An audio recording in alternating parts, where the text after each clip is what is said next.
दोस्तों नमस्कार। मार्केट की बात करते हैं, शेयर बाजार की बात करेंगे। मैं धीरज सिंह के स्टॉक्स में आपका स्वागत है। कोल इंडिया लिमिटेड की बात करते हैं। पीएसयू कंपनी है, Indian central public sector undertaking under the ownership of the ministry of coal.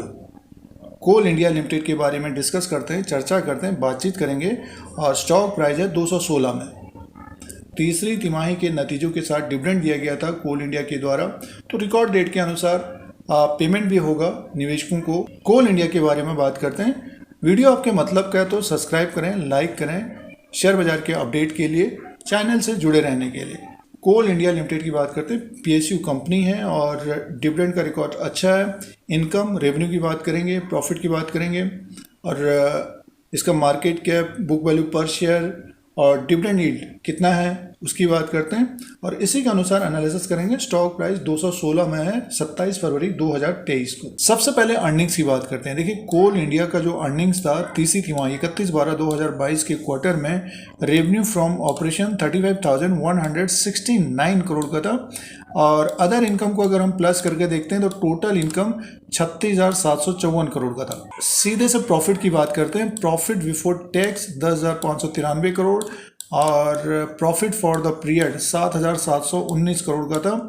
Q2 में 6,043 करोड़ का था, एक साल पहले 4,556 करोड़ का। तो कोल इंडिया लिमिटेड का जो मुनाफा था 7,719 करोड़ का था और ये बड़ा था। और अर्निंग पर शेयर की बात करते हैं, ईपीएस की बात करें 12.58 का है और टोटल इनकम 36,754 करोड़ का है। तो बहुत सारी कंपनियों का देखिए पूरे साल भर भी अगर आप लगाओगे तो इतना टोटल इनकम नहीं है, बट ये कि कोल इंडिया का जो टोटल इनकम है 36,754 करोड़ का था 31/12/2022 के क्वार्टर तक।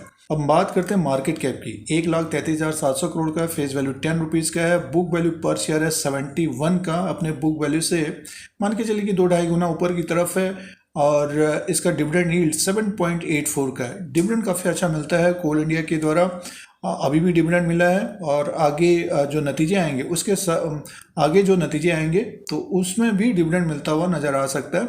और अर्निंग पर शेयर है 47.58 का। तो इसका जो बुक वैल्यू है 71 का है कोल इंडिया का।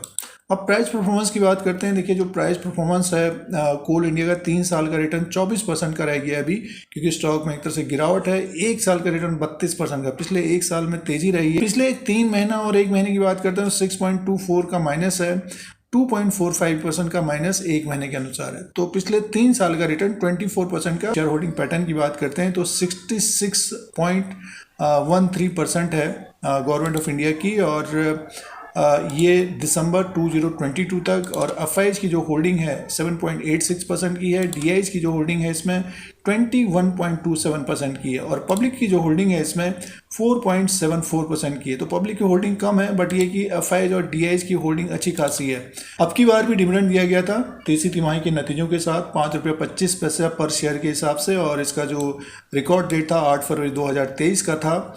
और पेमेंट देखिए, पेमेंट डेट है 2 मार्च 2023 पेमेंट डेट है, तो पेमेंट भी हो जाएगा। बहुत सारे निवेशकों के पोर्टफोलियो में होगा। डिविडेंड अच्छा मिलता है, अगर स्टॉक ऊपर की तरफ होता है तो मुनाफा भी मिलता है। जैसे कि पिछले 1 साल में तेजी रही है स्टॉक प्राइस में, पिछले कुछ महीनों से एक तरह से गिरावट है।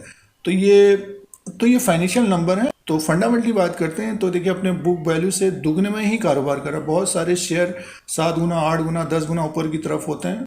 अब दोस्तों चार्ट पैटर्न के अनुसार बात करते हैं। ये डेली कैंडल्स हैं। देखिए, ये कोल इंडिया लिमिटेड का चार्ट लगा हुआ है और स्टॉक में एक तेज़ी देखने को मिली है। 22/6/2022 को स्टॉक प्राइस 174 में था। पिछले साल 2022 में जून के महीने में 174 में था। उसके बाद ज़बरदस्त तेज़ी रही, यहाँ पर थोड़ा बहुत मुनाफा वसूली आई। स्टॉक 29/9/2022 को सितंबर के महीने में नीचे की तरफ आया। लगभग देखिए, ये जो स्टॉक आ गया था नीचे की तरफ 200 के आसपास। उसके बाद फिर तेज़ हुआ और 260 का एक हाई बनाया इसने। तो देखिए, ये जो टाइम पीरियड था 7/11/2022 नवंबर के महीने में, तब से एक तरह से स्टॉक में देखिए दबाव है, प्रेशर है और स्टॉक में देखिए एक तरह से बियरिश मोड बना हुआ है। बियरिश मोड बना हुआ है। स्टॉक में थोड़ी बहुत तेज़ी आई थी ये हाल फिलहाल में, अगर आपने देखा होगा स्टॉक 24/1/2023 को स्टॉक 231-232 तक पहुंचा था, तो ये एक रेजिस्टेंस होगा। अभी जैसे कि 216 में है, बीच में भी हडल्स होंगे 222, 227, बट ये कि बड़ा जो हडल होगा रेजिस्टेंस होगा 232। इसके ऊपर क्लोज होता है तब इसमें एक तेज़ी आ सकती है और ये स्टॉक फिर हमें लगभग 250-260 तक जाता हुआ दिखाई दे सकता है। सपोर्ट जो रहेगा इसका 200 का रहेगा दोस्तों, और 200 के नीचे अगर ये स्लिप होता है तब इसमें फिर गिरावट बढ़ सकती है। तो अगर ये 200 के नीचे दिखता है तो कोल इंडिया लिमिटेड को देखना चाहिए। अब रही बात जो यहाँ पर ट्रैप हो गए हैं, तो जिनके पास कम समय है, स्टॉक अगर ऊपर की तरफ हो तो देखिए तो प्रॉफिट बुक कर लेना चाहिए। जब स्टॉक नीचे की तरफ हो, डिविडेंड के लिए प्ले करना है तो इसके ऊपर नज़र रखनी चाहिए। और जिन्होंने डिविडेंड के लिए रखा है तो डिविडेंड हर तिमाही मिलते रहता है, स्टॉक जब ऊपर की तरफ जाए तब फिर मुनाफा वसूली देखनी चाहिए। फिलहाल जो हडल रहेगा टेक्निकली 232 का रहेगा और इसमें थोड़ा बहुत बियरिश मोड बना हुआ है। तो ये कोल इंडिया का जो चार्ट है उसके अनुसार एनालिसिस है और एक डिविडेंड वाला स्टॉक है।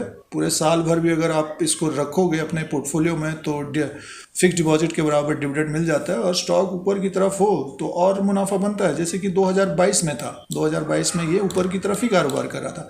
अब थोड़ा बहुत सस्टेन कर रहे हैं, नीचे की तरफ प्रॉफिट बुकिंग कर रहे हैं और फिर से इसमें एक तरह से देखिए तेज़ी जो बनेगी 232 के ऊपर बनेगी। इसमें करना क्या चाहिए, लोअर लेवल पर अगर दिखे 200 के आसपास या उसके नीचे दिखे तो इसमें बाइंग करनी चाहिए। ऊपर की तरफ अपने अनुसार अपना डिसीजन लेना चाहिए, फैसला लेना चाहिए कि हमको कोल इंडिया को कितना समय देना है। डिविडेंड के लिए रखा है तो होल्ड करना चाहिए, जब स्टॉक ऊपर की तरफ हो तब थोड़ा बहुत मुनाफा वसूली करनी चाहिए। तो डिविडेंड का रिकॉर्ड अच्छा है, डिविडेंड के अनुसार अगर पोर्टफोलियो में रखा है तो होल्ड करना चाहिए हमारे अनुसार। तो ये कोल इंडिया का लेटेस्ट अपडेट है। तो इस तरह का वीडियो देखने के लिए चैनल को सब्सक्राइब करें, लाइक करें, शेयर करें, कमेंट करें। जय हिंद, वंदे मातरम।